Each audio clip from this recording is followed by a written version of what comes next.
आज बात करेंगे इस वीडियो में कैसे पावर डायनेमिक्स पॉलिटिक्स में वर्क करती है और सदियों से ऐसे ही चलती आ रही है।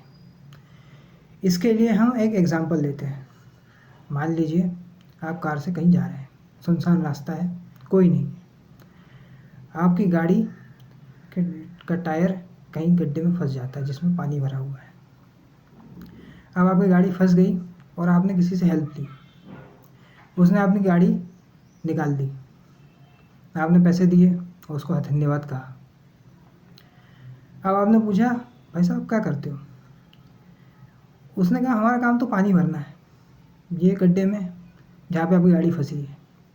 और उसकी शक्ल बिल्कुल वैसी है जैसे किसी सीरियल किलर की होती है फिल्मों में और वेब सीरीज़ में।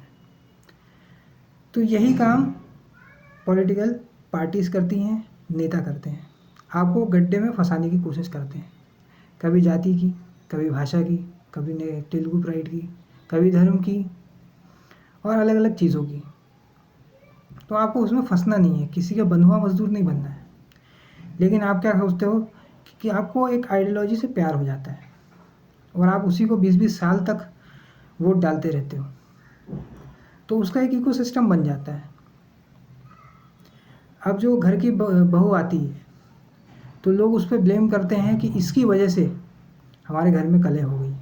ऐसा नहीं था, पहले से ही घर के लोग बटे हुए थे, बस बहू पे ब्लेम चले जाता है। वैसे ही किसी नेता ने आपको बांटा नहीं है, किसी पार्टी ने आपको नहीं बांटा है, किसी व्यक्ति ने आपको नहीं बांटा है। आपके बीच में पहले से डिवाइड था। इसका फ़ायदा पॉलिटिकल पार्टीज़ ने उठाया है। आज की डेट में टॉपर पार्टी उठा रही है, पहले कोई और पार्टी थी, उससे पहले अंग्रेज़ थे, उससे पहले ये मुग़ल थे, उससे पहले खिलजी और लोधी गए थे। तो पावर डायनामिक्स हमेशा से ऐसे ही चलती आ रही है।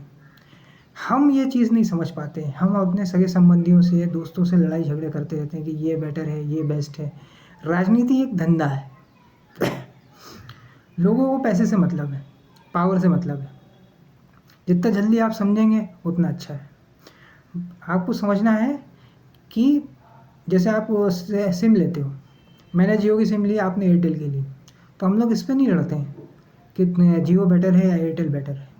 वैसे ही आपको जहाँ अच्छी सर्विस मिल रही है वहाँ जाना है। पॉलिटिकल पार्टी के आइडियोलॉजी के प्रेम में नहीं पड़ना है, क्योंकि अगर 20 साल से सेम पार्टी ही है तो वो अपना इकोसिस्टम बना लेती है, अपने ब्यूरोक्रेट्स बनाती है, जर्नलिस्ट रखती है, कई सारे अपने जैसे एक पूरा सिस्टम बना के रखती है। इसलिए हर 5 साल में चेंज करती रही है।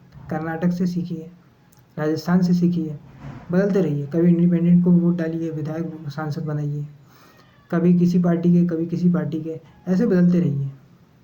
अब अशोक गहलोत राजस्थान में अच्छा काम किए थे लेकिन हार गए, लेकिन उनको कोई दुख नहीं है। वो कहते रहते हैं राजस्थान वालों की आदत है, रोटी पलटते रहते हैं। तो आप ऐसा ही आपको करना है, राजस्थान वालों की तरह ही रोटी को पलटते रहना है, बार बार बार बार बार बार। किसी का बंधुआ मजदूर नहीं बनना है, किसी की आइडियोलॉजी के प्रेम में नहीं पड़ना है।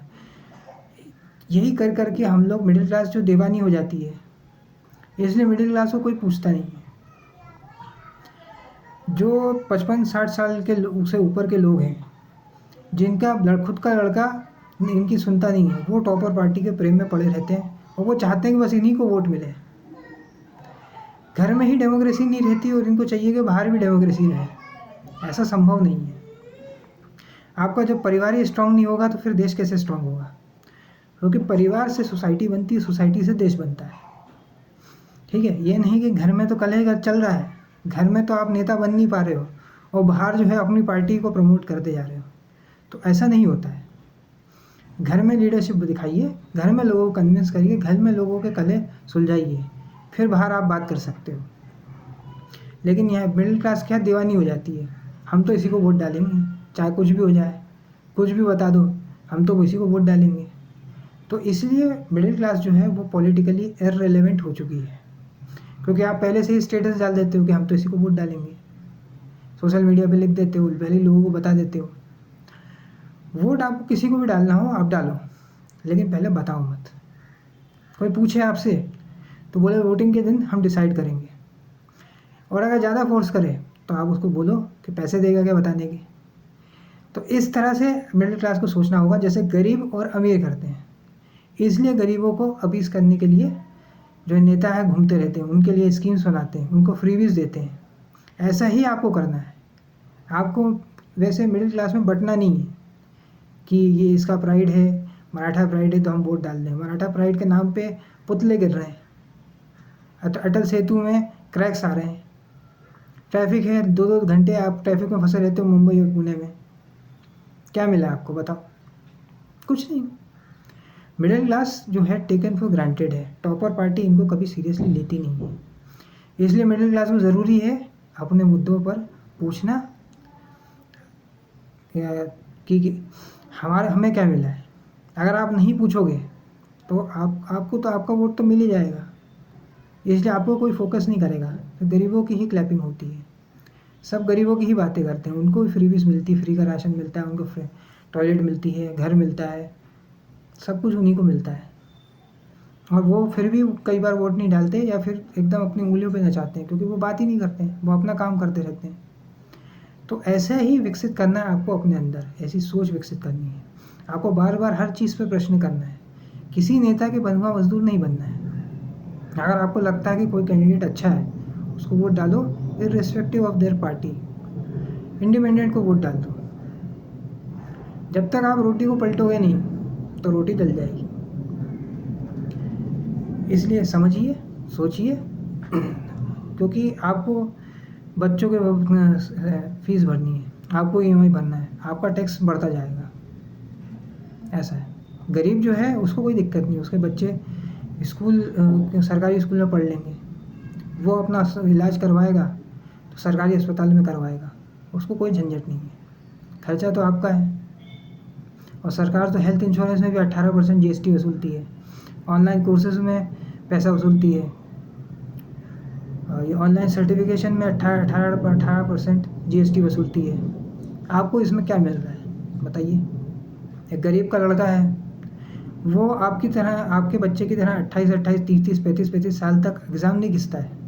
18 साल का होने के बाद वो सुबह उठता है, लोगों के घरों में पेपर फेंकता है, पैसे कमाता है। उसके बाद 8 बजे से 10 बजे लोगों की कार साफ़ करता है। उसके बाद KFC में काम करता है। उसके बाद ओला उबर का ड्राइवर बनता है। उसके बाद स्विगी का डिलीवरी बॉय बनता है। ऐसे 4-5 काम करके वो 50-60 हज़ार कमाता है। अब आप कहोगे ऐसा तो हो ही नहीं सकता है। गुरुग्राम में 90 भी कमा सकता है और ये चीज़ें और बढ़ेंगी अगर गरीब किसी गलत संगत में नहीं पड़ा, किसी गलत चीज़ों में नहीं पड़ा, तो वो आपको भी बाईपास कर जाएगा। 5-10 साल बाद आप देखोगे कि आपकी जो मेड है वो आपसे भी बेटर कर रही है, अच्छे कपड़े पहन रही है, अच्छा खाना खिला रही है, आपसे भी, आपके बच्चों से भी अच्छे स्कूल में पढ़ा पा रही है। क्योंकि अब ये वाइट कॉलर जॉब का ज़माना गया। अब हाथ से करने वाले कामों की वैल्यू रहेगी। आर्टिफिशियल इंटेलिजेंस आने वाला है। तो वो जो आपके अंदर मन में आता था कि आप ड्राइवर आगे कार चला रहा, आप पीछे बैठे हुए हो, तो आपके मन में जो आता था कि मैं आगे हूँ इस बंदे से, अब वो बराबर हो जाएगा या फिर वो भी आपके से आगे निकल जाएगा। ठीक है। इसलिए मिडिल क्लास को सोचना समझना है, पावर डायनेमिक्स कैसे होता है, कैसे चलता है। किसी का बंधुआ मजदूर नहीं बनना है, कोई आपकी ईएमआई आके भरने वाला नहीं है। गरीबों को फ्रीबीज मिल जाएगी, अमीरों को जो है टैक्स कट मिल जाएगा, आपके हाथ कुछ नहीं आएगा। इसलिए सोचिए, समझिए पावर डायनेमिक्स कैसे काम करती है और फिर निर्णय लीजिए। अगर आप इनकी आइडियोलॉजी के दीवाने बनते रहेंगे तो आप पे अभी 12.5% टैक्स लगा है, वो 15% होगा, फिर 17.5 होगा, फिर 20 हो जाएगा। और फिर उसको शेयर मार्केट और म्यूचुअल फंड को मेन इनकम में मानने लग जाएंगे और 30% टैक्स लगेगा, फिर आगे चल के 50% हो जाएगा। तो ऐसे में आप सर्वाइव नहीं कर पाओगे, फिर आप गरीबी रेखा के नीचे चले आओगे। और फिर जो गरीब है, जब वो मिडिल क्लास या अपर मिडिल क्लास बनेगा, फिर वो ग्राउंड पे उतरेगा, फिर वो सवाल पूछेगा। तो 10-15 साल का क्यों वेट करना है? अभी आप प्रश्न पूछिए। यदि आप प्रश्न नहीं पूछेंगे तो आपकी आगे की पीढ़ी जो है वो गरीबी में ही जाएगी, क्योंकि आप तो ये काम नहीं कर सकते जो लोअर क्लास कर सकती है, जो आपके हिसाब से लोअर क्लास है। तो ये काम तो कोई छोटा नहीं होता, लेकिन मिडिल क्लास ने बना के रखा है ना कि वाइट कॉलर जॉब ही सब कुछ है। वाइट कलर जॉब नहीं है तो कुछ है ही नहीं, हम तो ठेला लगाएंगे ही नहीं, हम तो कारपेंटर बन ही नहीं सकते, तो प्लम्बर बनेंगे ही नहीं। अब पैसा इन्हीं कामों में। इसलिए आपको पावर डायनेमिक्स समझनी है। किसी भी नेता के दीवाने नहीं बनना है, किसी क्रिकेटर के दीवाने नहीं बनना है। दीवाने बनना है पत्नी के बने हो, फ़ैन बनना है अपने माता पिता के बनो, अपने बच्चों के बनो, अपने भाई के बनो, यही सब काम आने वाले हैं और कोई काम आने वाला नहीं है। कोई नेता आपके लिए नहीं करता है। राजनीति एक धंधा है, लोग अपने लिए जीते हैं। आज के इस वीडियो में इतना ही। अगर ये वीडियो आपको पसंद आया तो वीडियो को लाइक करें, शेयर करें, कमेंट करें और चैनल को सब्सक्राइब करें। धन्यवाद।